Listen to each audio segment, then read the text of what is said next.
Corona संक्रमण के मामले एक बार फिर से बढ़ने लगे हैं। इस बीच लोगों के मन में कोरोना की चौथी लहर को लेकर सवाल उठ रहे हैं। हालांकि आईआईटी कानपुर के प्रोफेसर ने कोरोना की चौथी लहर को लेकर एक राहत भरी खबर दी है। उन्होंने दावा किया कि फिलहाल भारत में कोरोना संक्रमण की चौथी लहर की संभावना नहीं है। उन्होंने अपने गणितीय सूत्र के मुताबिक दावा किया कि वायरस के पुराने म्यूटेंट ही अपना असर दिखा रहे हैं। गौरतलब है कि professor Manindra Agrawal corona virus की पहली, दूसरी और तीसरी लहर को लेकर अपने गणितीय सूत्र के हिसाब से अनुमान पेश करते आए हैं, जो कुछ हद तक सही साबित हुए हैं।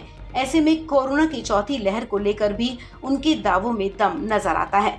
प्रोफेसर मणिंद्र अग्रवाल का कहना है कि कोरोना की आबादी में 70 से 80 केस हो जाने से कोविड संक्रमण की गंभीरता का पता नहीं लगाया जा सकता है। अगर म्यूटेंट में बदलाव होता है और कोई नया वायरस आता है तो उस वक्त की स्थिति पर अभी टिप्पणी नहीं की जा सकती है। फिलहाल तो देश में वायरस के पुराने म्यूटेंट ही असर दिखा रहे हैं। इसके साथ ही उन्होंने दावा किया कि देश में 90% से ज्यादा आबादी में प्राकृतिक इम्यूनिटी पैदा हो चुकी है, जिसे अब तक वायरस बाईपास करने में सक्षम नहीं हुआ है। आपको बता दें, कोरोना संक्रमण के नए मामलों की संख्या में एक हफ्ते में 35% की वृद्धि हुई है। राजधानी दिल्ली, हरियाणा और दिल्ली से सटे उत्तर प्रदेश के नोएडा और गाजियाबाद में कोरोना संक्रमण के नए मामलों में सबसे ज्यादा बढ़ोतरी दर्ज की गई है। उत्तर प्रदेश में पिछले हफ्ते जहां कोरोना संक्रमण के कुल 224 नए मामले दर्ज किए गए थे, वहीं इस हफ्ते 540 मामलों के साथ 141% की वृद्धि दर्ज की गई है। इस खबर में फिलहाल इतना ही।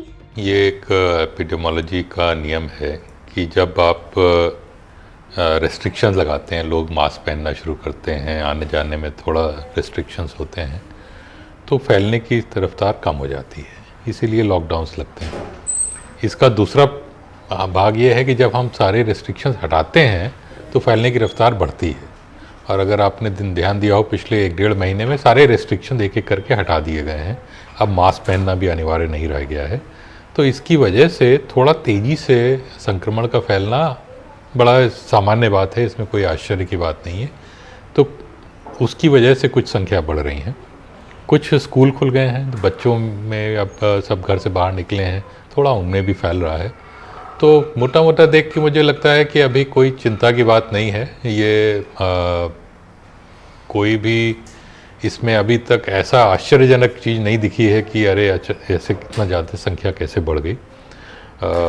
अभी कुछ समय तक हमें और देखने की आवश्यकता है। मेरा आकलन ये है कि कुछ समय में 1 हफ्ते 2 हफ्ते के पश्चात ये संख्या अब फिर उसके बाद नीचे जाना प्रारंभ कर देगी। तो कोई चौथी वेव घातक हो, इस प्रकार का कुछ दिख नहीं रहा है।